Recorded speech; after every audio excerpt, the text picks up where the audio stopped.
Hey ladies, this is me. I'm back, Marie Williams. I'm going to be removing sutures and staples. This is skill number 12, I believe, on page 989 in your chapter 50 skills. Okay? So I'm going to use little marshmallow here to do this. And I would come in, of course, I would introduce myself. Hi, Mr. Softy. My name is Marie Williams, or maybe Mrs. because she's pink. Softy, my name is Marie Williams. I'm going to be your MA today. We're going to take these sutures out. Yay! Now you've got to get these sutures out and your staples out, okay? So I wash my hands, sanitize my hands. I'm going to put some disposable gloves on. Now, somewhere in your steps it says something about wearing sterile gloves when you get ready to take.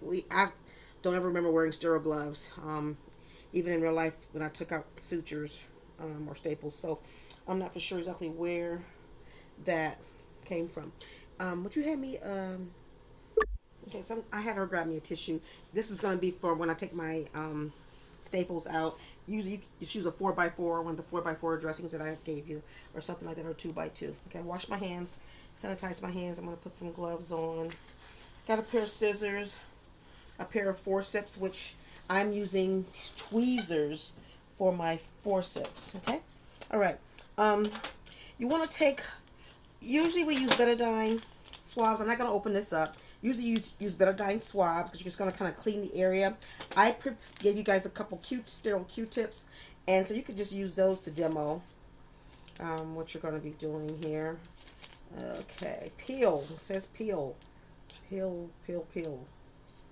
Okay. Let me grab one of these. All right. And so this is my betadine swab. So it would already have solution on it. Okay. And so I would just take this and I would just go down my incision line. If I had another one, I would take and do the same thing. You never go back and forth. Just go down and then get another one and go down again. Just kind of paint it a little bit. That's just to kind of sanitize it. All right. And this would go wherever in the trash can.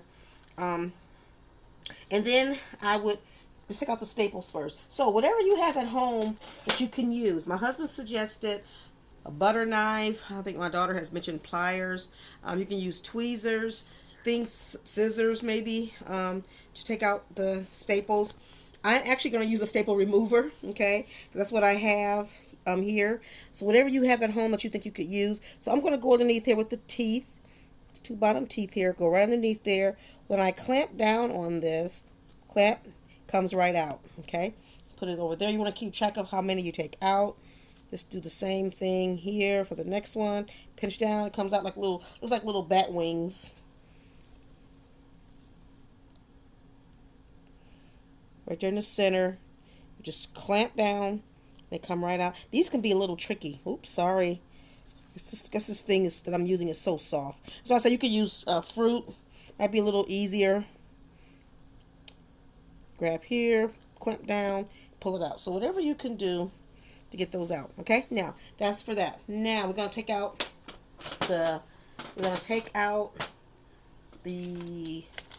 what are these called? Sutures. I just took out staples, took out sutures. Here's another betadine swab. You do the same thing. You would just kind of go down, and clean, and you would get rid of that. All right. You're gonna need a pair of scissors for these and your forceps.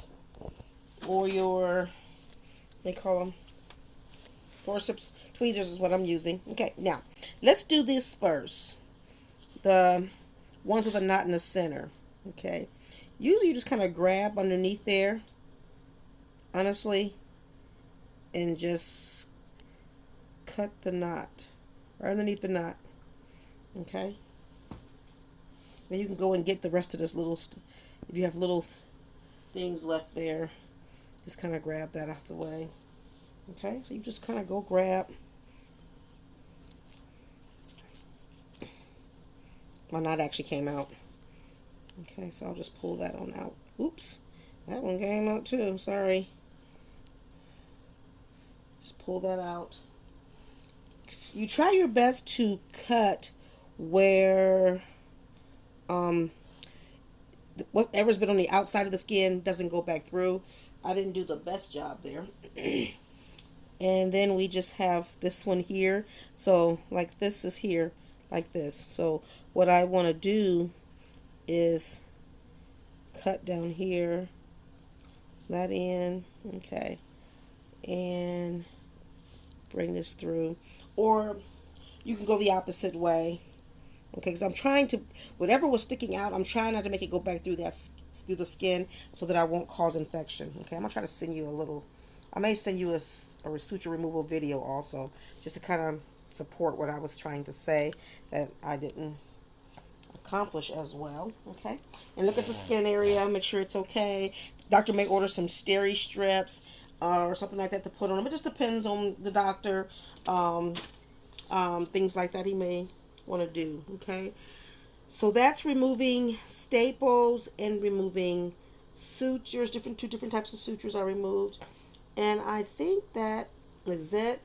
Make sure you do your documentation. Look at your steps in your text, in your skills book, and just make sure you kind of like follow some of that protocol. Um, and just, making sure you just kind of, whatever the doctor orders, if he orders you to clean it at the end, sometimes they may have you put some peroxide on it, clean it a little bit, and add some steri strips or something to that effect. Just whatever the doctor's order. But that was the biggest thing. The biggest thing here was actually removing the sutures and the staples, and we accomplished that. I'll remove my gloves. I would sanitize put these in the trash can. I would sanitize my hands, and skill is complete. All right. Thank you.